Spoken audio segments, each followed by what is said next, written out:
Paz do Senhor, meus amados irmãos, vamos para a aula no livro do profeta Joel.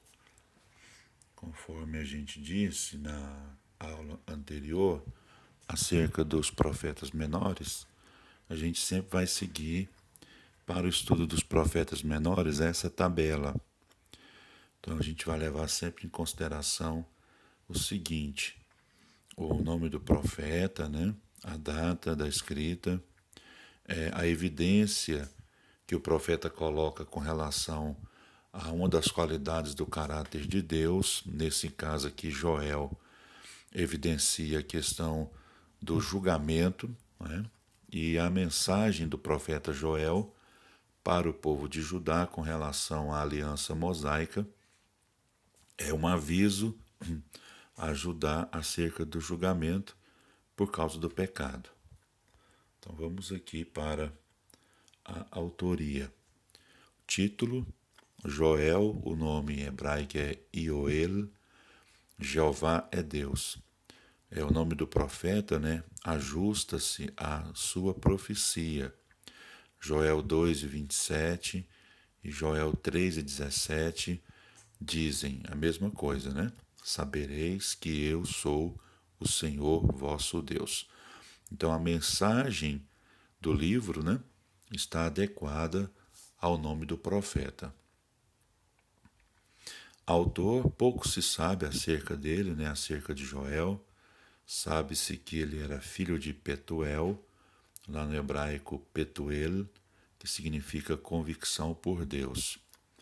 O conteúdo do livro indica que ele morou e profetizou em Judá e em Jerusalém e pode ter sido um sacerdote. A data da escrita do livro é 835, né? Aqui ficou um erro de digitação. Então é 835. Vamos continuando aqui. O cenário político do livro de Joel. Nacionalmente, Judá, também chamado de Reino do Sul, passava por um período de reconstrução após o perverso reinado de Atalia, que foi entre os anos 841 a 835 a.C. Essa reconstrução ocorreu sob a liderança do sumo sacerdote Joiada, que contribuiu para a morte da rainha Atalia e constituiu rei aos 6 anos de idade o herdeiro dela, Joás, conforme se pode ver em 2 Reis, capítulo 11 e versículo 21.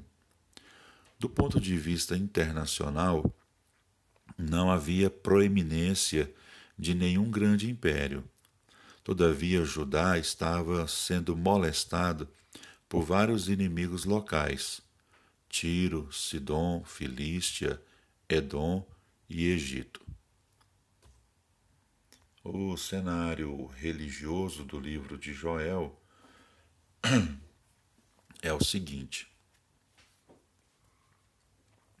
a adoração a Baal havia terminado devido a uma reforma de Jeú em Israel. Isso se deu em 841 a.C. E uma reforma do sumo sacerdote Joiada, feita em Judá, em 835 a.C. Mas depois dessas reformas, a santidade não foi observada pelos judeus. Os judeus se tornaram indiferentes às coisas relacionadas a Deus. O templo, por exemplo, não foi reparado antes de 813, que é o ano 23º de Joás, conforme relatado em 2 Reis, capítulo 12 e versículo 6. É possível que esse comportamento do povo judeu tenha sido o motivo do julgamento do Senhor com gafanhotos, com estiagem e com os ataques dos inimigos locais. Os objetivos do livro de Joel. Objetivo histórico. chamar a nação de Judá ao arrependimento como uma reação adequada aos julgamentos do Senhor com gafanhotos e estiagem, para que uma calamidade mais devastadora não viesse sobre eles. O objetivo profético do livro de Joel é apresentar o futuro dia do Senhor, no qual ele dominará os pagãos, libertará o seu povo para habitar com ele. A praga de gafanhotos, jamais vista antes, somente foi uma antecipação daquele futuro dia do Senhor. Vamos ver aqui as contribuições singulares do livro do profeta Joel.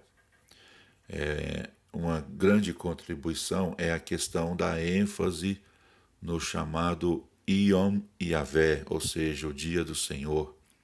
Joel é conhecido como profeta do dia do Senhor por ter supostamente cunhado a frase para o grande dia do julgamento das nações pelo Senhor. Entretanto, ele pode ter tomado essa frase, o dia do Senhor, de Obadias, que a usou 20 anos antes, com referência ao futuro julgamento da nação ou reino de Edom.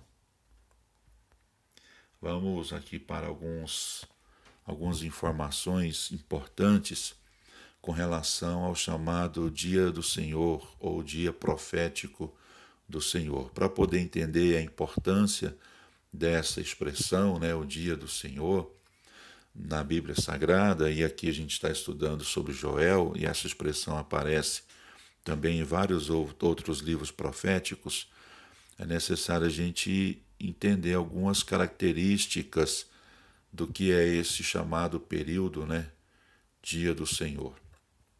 Então, a definição. O Dia do Senhor, também chamado de Yom Yavé ou Yom Adonai, é um tempo qualquer da intervenção divina em que Deus assumirá o comando do mundo para trazer julgamento ou bênção conforme seus princípios estabelecidos. Isso aconteceu com relação ao dilúvio, na estiagem no tempo de Joel, lá em Joel 1:20 cita que até os animais do campo clamam a ti, pois os canais de água se secaram e o fogo devorou as pastagens. Na destruição de Jerusalém, na Sofonias capítulo 1, versículo 4 e versículo 7 e os seguintes, e no cativeiro babilônico, conforme está lá em Ezequiel capítulo 30, versículo 3 e os seguintes.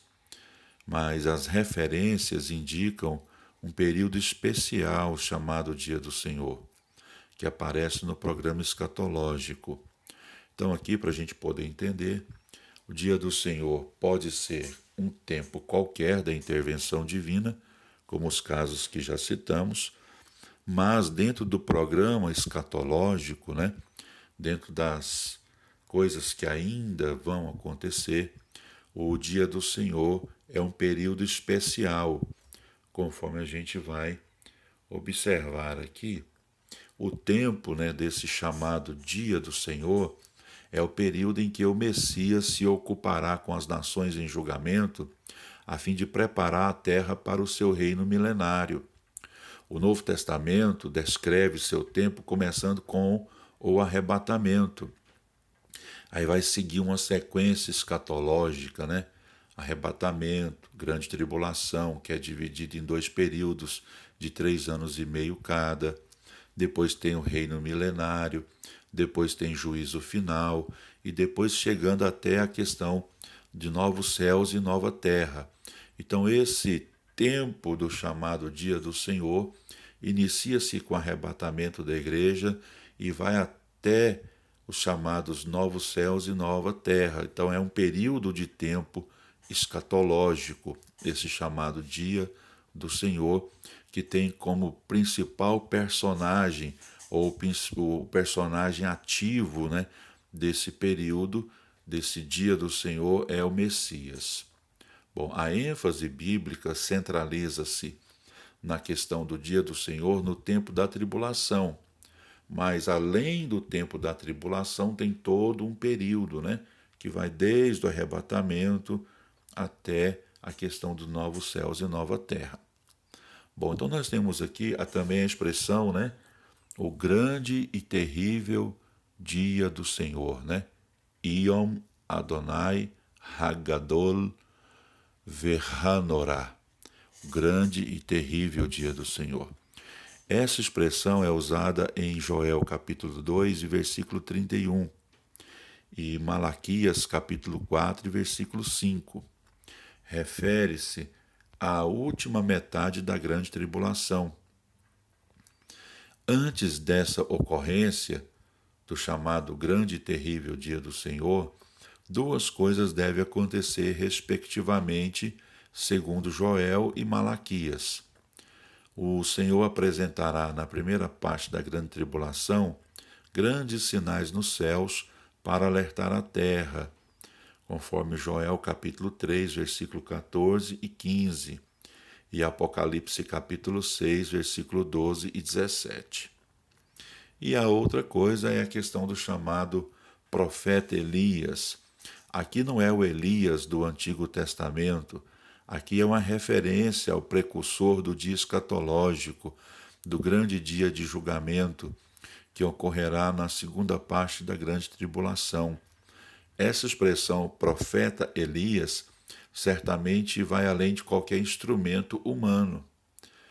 Então, o profeta Elias voltará. Aqui vai além da questão de uma pessoa, de um instrumento humano.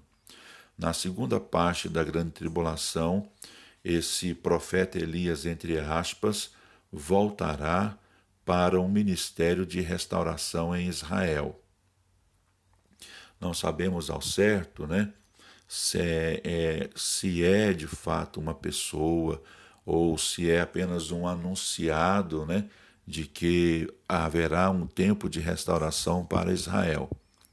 Então, essa questão do chamado profeta Elias, aqui em Malaquias, né, 4, 5 e 6, é uma expressão que vai além de um instrumento ou humano, né, ou de uma pessoa humana.